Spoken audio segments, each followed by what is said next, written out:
Yeah, it's Joe Black, Mr. Millionaire. You're listening to Dan Blake on Bang Radio Worldwide. Right now it's myself, Dan Blake, reporting for Bang Radio 103.6 FM.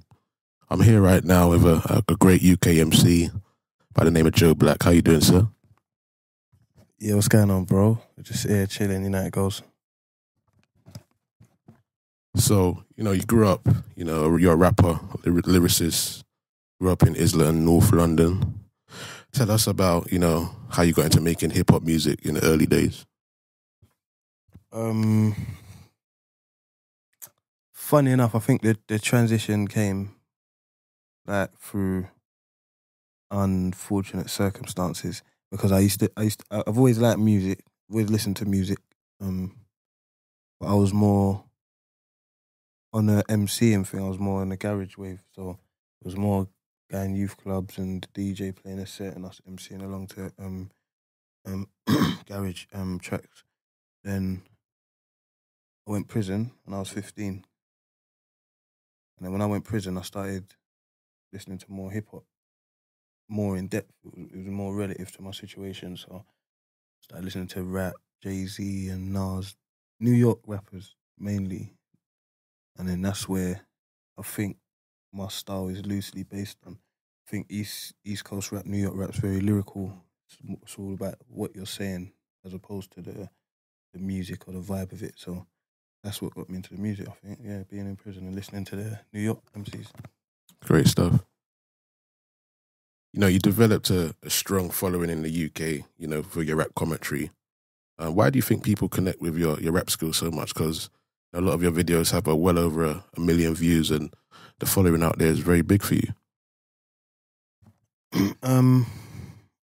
I think goes back to being relative, being current and people being able to relate to what you're saying. I feel my music's very personal and it started off locally. I had a local buzz and I think that carried it bigger because I had so much of a buzz.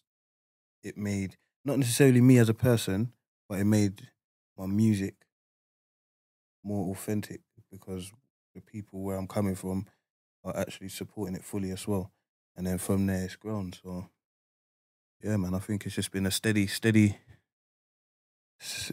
progress. Yeah. You sound, very authentic when you rap. I can feel like the genuine vibe to it, man. Very real music. Seems like it's coming from a real place. I just want to know the definition, speaking of real, why you've called some of your first projects Rillionaire, the definition behind it, that term and name, and why it's a part of your projects also. I think the word Rillionaire, it was, I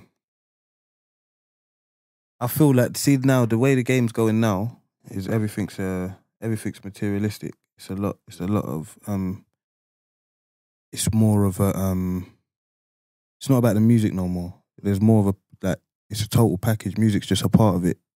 The image comes into it a lot and other things. So why I chose Rillionaire is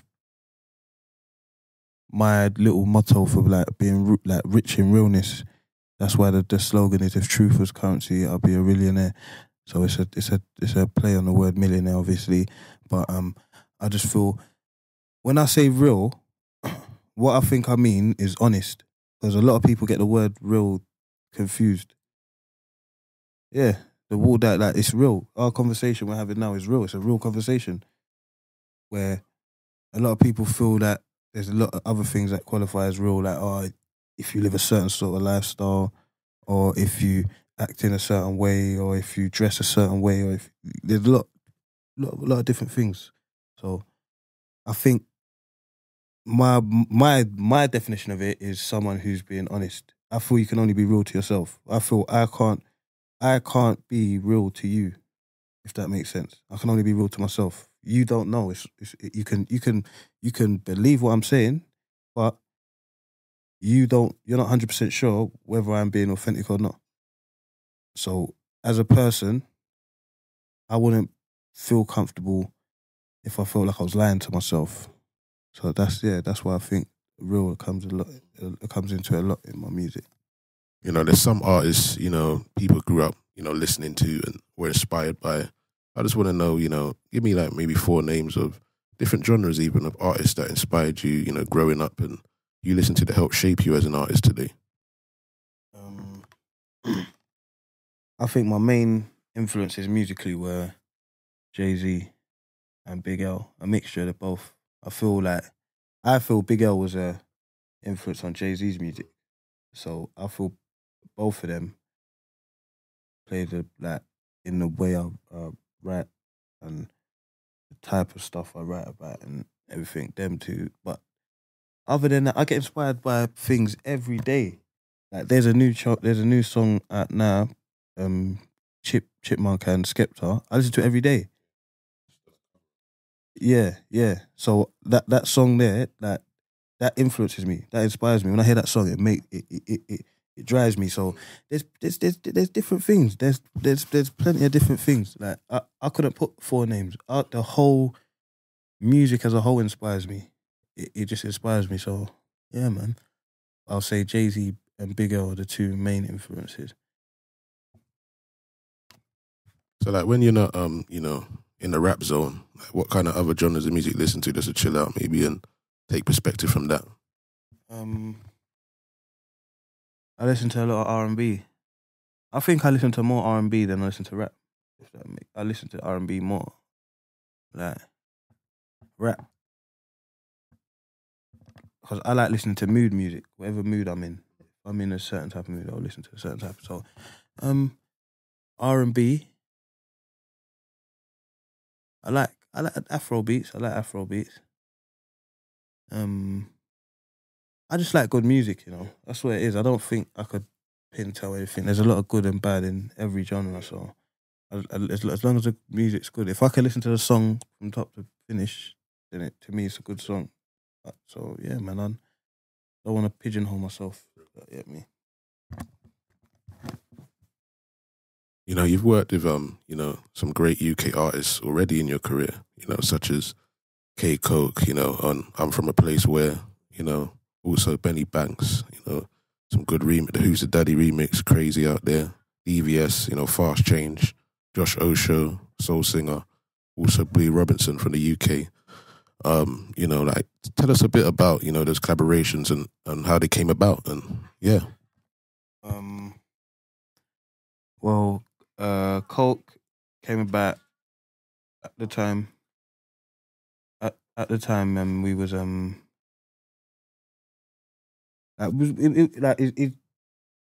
we was around each other at the same time. I went to his studio. He had a studio in West London. I went there and recorded I'm From a Place Where, and I think I liked his vibe. Like I could work with him and I could vibes with him. Like I felt I felt his energy and that. Yeah, so I could work. Like we got another song on Pure Coke too as well. Banks, I know Banks a good friend of mine. He's from my area. I've known him for long, so we've always made music together. Obviously, he got a deal with 679 Warner, so he's doing big things. And yeah, he reached out to me. One of his singles with Dappy, he reached out to me and another friend of mine, Squeaks, and we done the remix. So yeah, man, that's how that came along. Who else was there? Gigs, Devious. Yeah, Devious is another person who I respect as a person. I feel he's a genuine person. I like his music. I feel his music is compatible with mine. So yeah, we went down there with Squeaks. Recorded it was all like this is the good thing about the UK rap scene. It's a lot of it's organic. It's not this guy this guy getting in touch with this guy's manager and it's organic.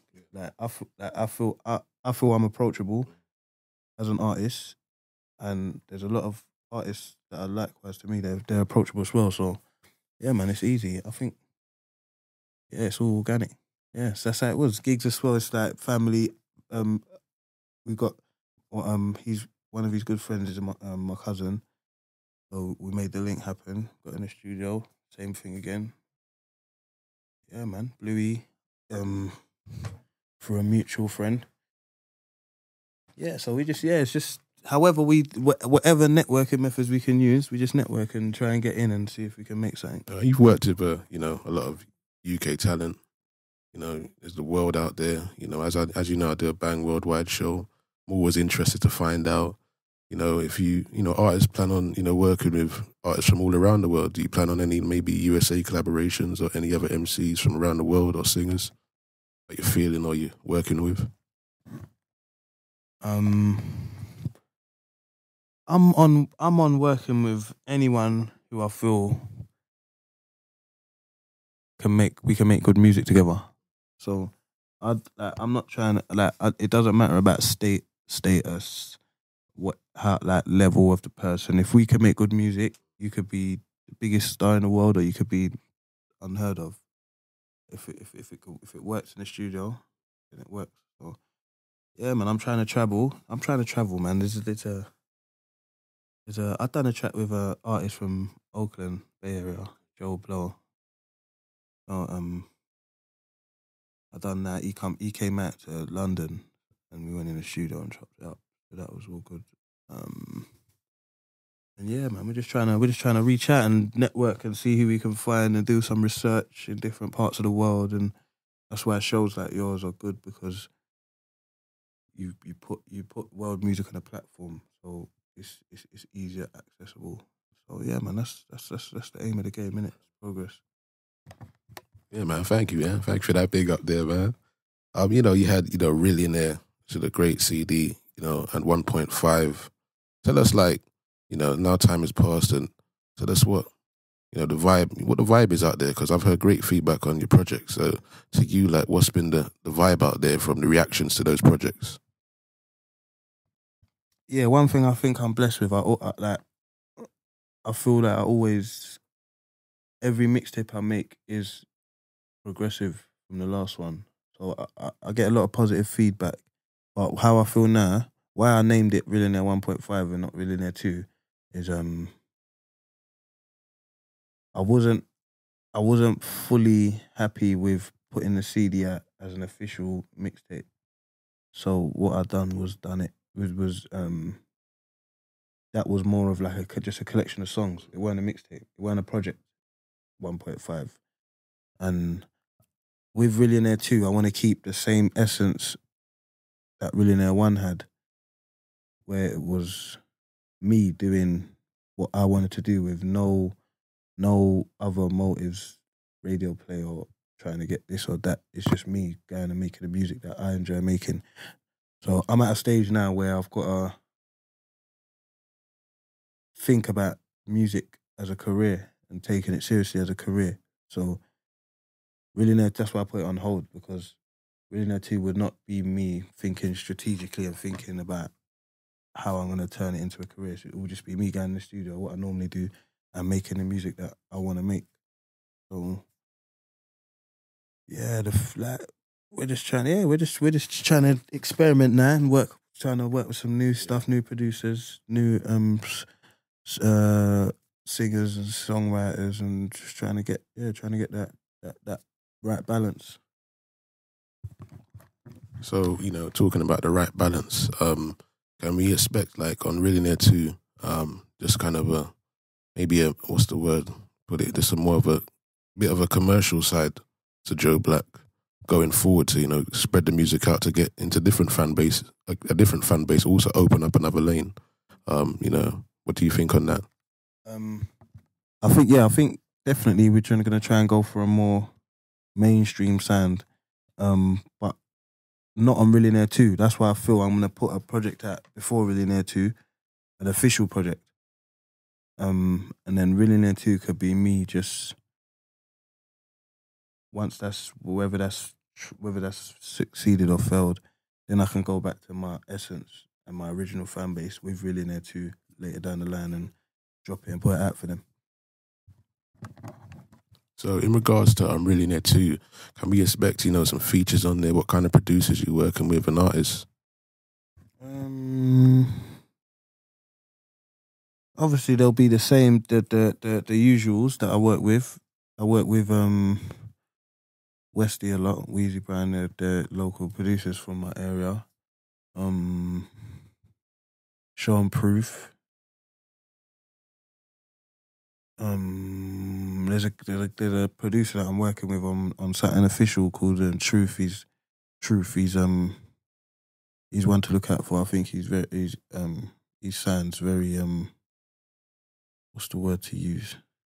It's unique. It's not unique, but there's no one doing what he does, so I guess it is unique, innit? Like, there's no one making the music that Truth can make right now, so we're just trying to chop it up with him and make something epic. And then, yeah, I'm just open. I'm just, obviously, I'm always looking out for new producers, features-wise. I've got ideas of who I want to reach out to, but then it's just about timing and seeing their schedule and seeing if it fits in with my schedule. And yeah, you just get the usuals. Obviously, I'm going to get Banks on there and Squeaks on there and the usuals and who I usually work with, and then see where we go from there.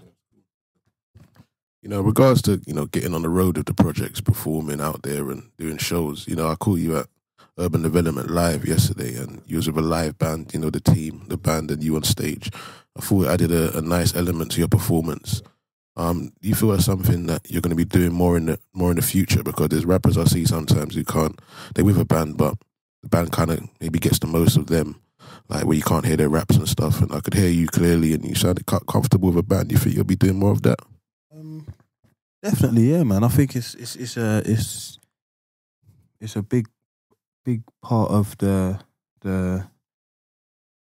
show scene, the live show scene, live band. It brings another element to it, and I think for me, it always adds to the performance, because instead of it just being a DJ, you're actually hearing the music being played. It's all organic, isn't it? So, man, I'm definitely planning to do more shows with a live band. So, you know, when, you know, you're preparing a CD or a project, I just want to know, like, what does Joe Black do on a regular day when he knows, like, all right, I've got this project to do? How does it work? How do you get in the studio? What's, like, your vibe? Like, what I do, yeah, it's crazy what I do, because I'll think of I won't even think of the name first. I'll write a track list with titles of songs and match beats to match the titles of the song. So, for instance, Millionaire, the first CD, the intro I had, what I like my intros to be always try and make them thought-provoking lyrics. I try and make the lyrics a bit deeper than what I normally rap about.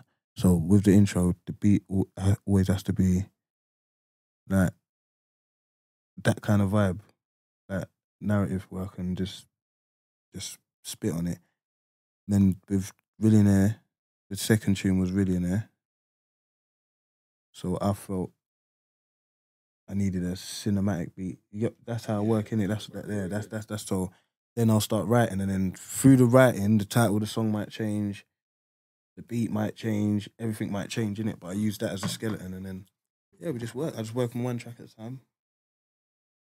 I don't like moving on to another track unless the track I've been working on is finished, or I've done what I can do on it, and then it's just a verse for a collab or a chorus. So let me just go from there, man. That's it. Yeah. Just work. So, yeah, that's very interesting to hear. You know, talk about that perspective, because it's always good to know, you know, how MCs make the hits, man, how they put them together. So whoever's listening to this, you know, you're definitely gonna be able to learn something right there. Also, getting down to the last few questions, you know, if you had like one day left on Earth, yeah, and you know, you had to go to, you were leaving Earth, you had to go to space, you had to go live in space. One day left on Earth. I want to know, on your way to space, before you had to go to the airport to get in the spaceship, in your whip, I want to know, what CD would you play in your whip to define your life, and what concert would you go and see before you would go to space? You have to be my own CD. No. Any CD. Define my life. I think Reasonable That, Jay-Z, that album. I think maybe not on as large a scale, but I feel I can relate to the album. Like I think like certain of his mind state when he made certain songs I could relate to.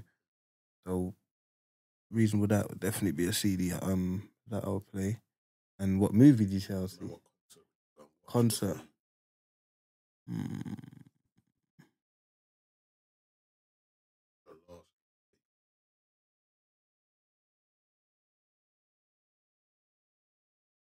I'll probably see a Jay-Z and Kanye show. Watch the Throne. Yeah. Probably gonna be front row at that show there. Get some vibes. You know, in England, you're rated as a, you know, in the ranks of the top MC, you know, amongst some of the heavyweights. What are like 3 things you think, you know, that got you, you know, to this level, like discipline wise, you know, that up and coming artists could learn from with these 3 tips that you give them now? I think the 3 things you need are you need to have a story to tell. I think you need to you want people to want to know your story. So I think having a story to tell is a good start. Then flow, you got to work on your flow. And I think the 3rd thing you need to have in this game is humility. I think personally, like it might not be universal, but I think you need to be a bit if I don't know. I just think manners and certain etiquette will get you that extra mile that your music won't be able to. Like your music can get you so far, but manners and a little bit of knowing how to mix in the right circles and knowing when to behave and how. Yeah, I think there's certain etiquette that'll carry you a bit further in any walks of life, innit? So yeah, those 3 I'll say. You done a freestyle over. You talking about your early days of, you know, starting off in garage and stuff. You done a freestyle over a Rough Squad beat. I think it's Havana. You know, it was really nice that you're listening to your flow over that because I saw a different perspective to you. You think in the future maybe a little collab, a new collab with Rough Squad, maybe like get on a tune with them or any kind of grime guys, you know, that kind of tempo. Yeah, because even certain types of rap have gone that tempo, whereas people are spitting double time. So it's the way the climate's going is it's kind of merging where you can't really tell the difference now, and a lot of grime artists are rapping, and a lot of rap artists without realizing double timing, you're actually spitting grime. If you spit on them trap beats, they're 140, so it's grime speed. So yeah, man, I just like. It's me coming out of my comfort zone, spitting that fast of a tempo. But yeah, I'm always up for a challenge sometimes, innit? So yeah, man. Like the Havana, that was just a fun that was just a joke. I spat the same bars to Havana. I spat it on, you know, Creeper. Yeah. Is that Danny Weed's beat? Yeah, Danny Weed Creeper beat. I spat on that first. Then I spat on Piper. Then I spat on Havana. Then I thought, yeah, you know what, I like it. And then we just, Capone come out, big up Capone, just come and shoot a video, and then we just put it out there. Give me 2 of your like favourite garage MCs that you listened to back in the day. Obviously, Mighty Mo, North London legend. Heartless Crew, that. Because this is what people need to realise. I came up, when I was coming up, I was listening to garage, not grime. I went jail just as Heartless Crew and Page You Go was having their little passar, and you got a sprinkling of Lethal B and Morphi Crew just started coming through. But yeah, Mighty Marseille is one of my favourites, and another one who I like is Sharky Major, lyricist from back in the day. Yeah, so I like that. Now, if out of grime, anyone lyrical, so that's why I like Scorcher. I like Wretch, Kano. People who are spitting,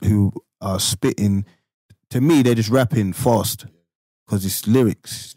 You have to be saying, so it has to make sense what you're saying. It has to make grammatical sense. You can't say, with certain grime MCs, you can say anything that rhymes.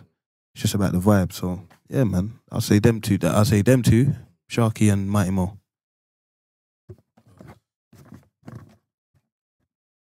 Just tell the listeners, of the Bang Worldwide audience, because we've got listeners from all over the world listening and are going to be hearing, Joe Black, on the Bang Worldwide show with Dan Blake. How can they keep in touch with you if people want to check out, you and the Rillionaire projects and what's going on in the future?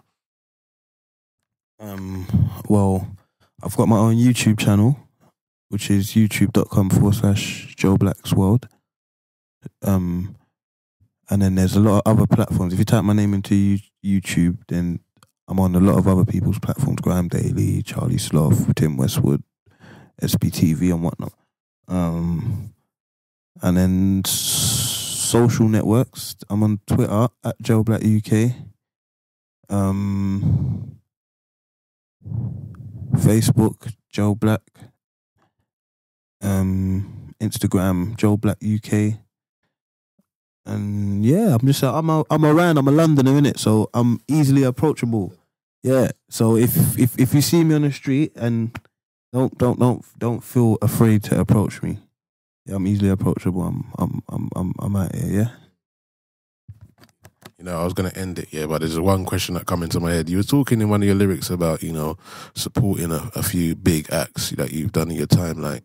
Just name a few of the acts you've supported, like, international wise, and tell us about how that experience was. My first ever show was, I remember 2008, Shepherd's Bush, Empire, Rick Ross. So that was like summer 08. So Rick Ross wasn't even as big as he is now. And I've done that with Ghetto and another artist called Wansi. Since then, I've done Rick Ross again. He came to Kentish Town Forum, and I've done Mac Miller, Young Jeezy. Yeah, they're the main international stars, and then just where I've been working with Banks. So yeah, we've been touring with Banks. We've been Denmark, Sweden. Yeah, man. So it's been about. You see that? Just he's been worldwide traveling. And that's what we're about. Just seeing where Joe Black's music is taking him worldwide, and so all you listeners, man. I hope you've enjoyed this interview. The artist, you've been hearing on the airwaves with Joe Black, a UK MZ from Islington, North London. Make sure you check out more of his material. I look forward to be hearing some Joe Black music on my show with myself, Dan Blake. Joe, is there any last words you want to say to the listeners? Yeah, just big up Dan Blake, big up Bang Radio, and big up everyone supporting homegrown good talent. All right, thank you.